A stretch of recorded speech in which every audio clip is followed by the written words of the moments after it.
Actually, I'm getting quite frustrated. I have no idea what I'm doing wrong, but usually my videos are like 10 minutes.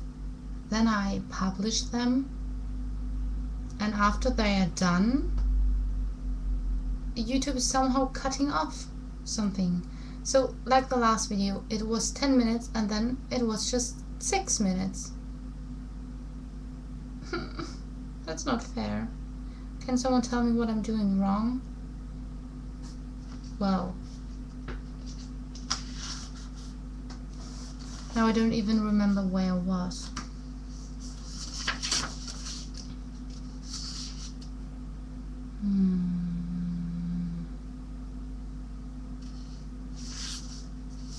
Okay, it was like Eric asked if Pam and Joe, some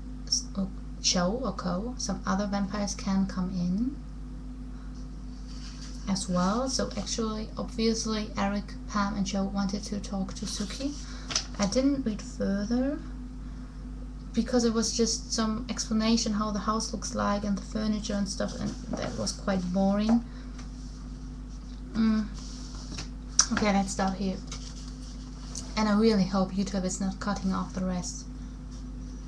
Pam was dressed, as always, in sort of a middle-class, anonymous clothes.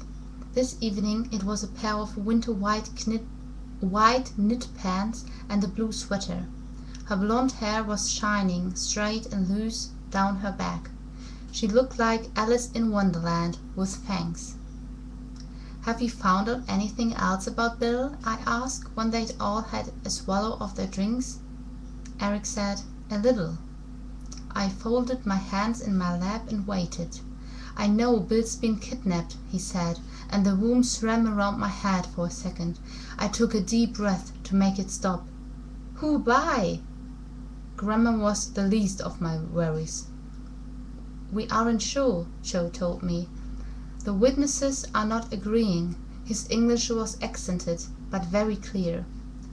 "Let me at them," I said. "If they are human, I'll find out.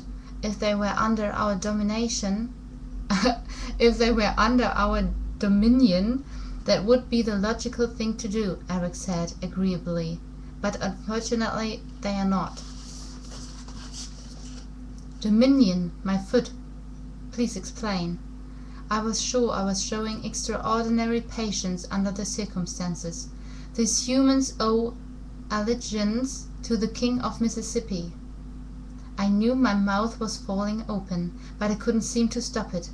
"Excuse me," I said, after a long moment, "but I could have sworn you said the King of Mississippi?" Eric nodded, without a trace of a smile. I looked down, trying to keep a straight face. Even under the circumstances it was impossible.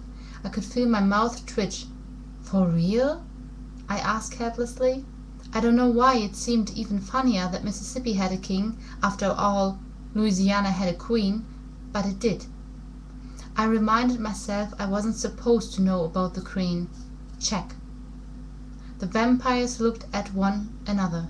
They nodded in unison.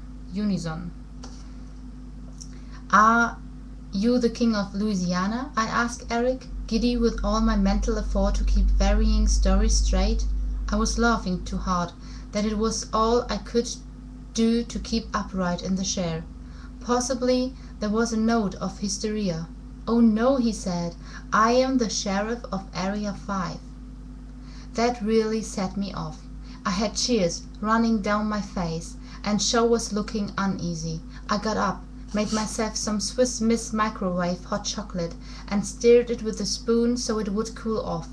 I was calming down as I performed the little task, and by the time I returned to the table I was almost sober. "You never told me all this before," I said, by way of explanation. "You all have divided up America into kingdoms, is that right?" Pam and Joe looked at Eric with some surprise, but he didn't regard them.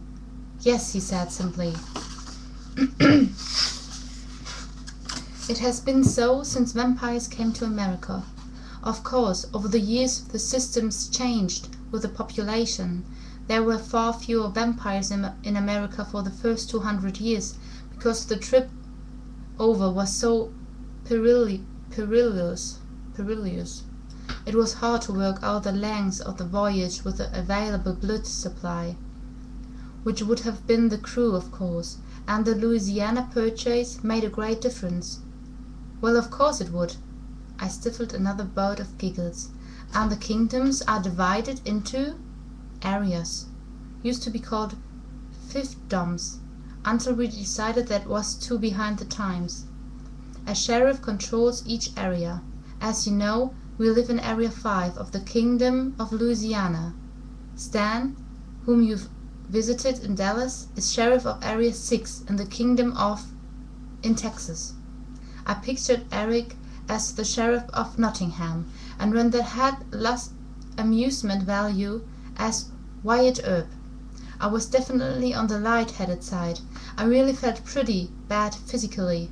I told myself to pack away my reaction to this information, to focus on the immediate problem. So, Bill was kidnapped in daylight, I take it? Multiple nods all around. This kidnapping was witnessed by some humans who live in the Kingdom of Mississippi. I just love to say that. And they are under the control of a vampire king? Russell Eddington.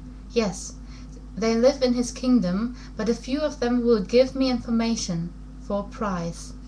The king won't let you question them? We haven't asked him yet. It could be Bill was taken on his orders. That raised a whole new crop of question, but I told myself to stay focused. How can I get to them, assuming I decide I want to? We've thought of a way you may be able to gather information from humans in the area where Bill disappeared, said Eric. Not just people I have bribed to let me know what's happening there, but all the people that associated with Russell. It's risky. I had to tell you what I have to make it work, and you may be unwilling. Someone's already tried to get you once. Apparently, whoever has Bill must not have much information about you yet, but soon Bill will talk. If you're anywhere around when he breaks, they will have you. They won't really need me then, I pointed out, if he's already broken. That's not necessarily true, Pam said. They did some more of the enigmatic gaze-swapping thing. Give me the whole story, I said. I noticed that Joe had finished his blood, so I got up to get him some more. As Russell Eddington's people tell it, Betty Jo Pickard, Eddington's second in command, was supposed to begin a fight to St. Louis yesterday. The humans responsible for taking her coffin to the airport took Bill's identical coffin by mistake. When they delivered the coffin to the hangar Anubis Airlines leases, they left it unguarded for perhaps 10 minutes while they were filling out paperwork. During that time, they claim someone wheeled the coffin, which was on a kind of gurney, out of the back of the hangar, loaded it onto a truck, and drove away. Someone who could penetrate Anubis security, I said, doubt heavy in my voice. Anubis Airlines had been established to transport vampires safely both day and night, and their guarantee of heavy security to guard the coffins of sleeping vampires was their big calling card. Of course, vampires don't have to sleep in coffins, but it sure is easy to ship them that way. There had been unfortunate accidents when vampires had tried to fly Delta. Some fanatic had gotten in the baggage hold and hacked open a couple of coffins with an axe. Northwest had suffered the same problem. Saving money suddenly didn't seem too attractive to the undead, who now flew Anubis almost exclusively.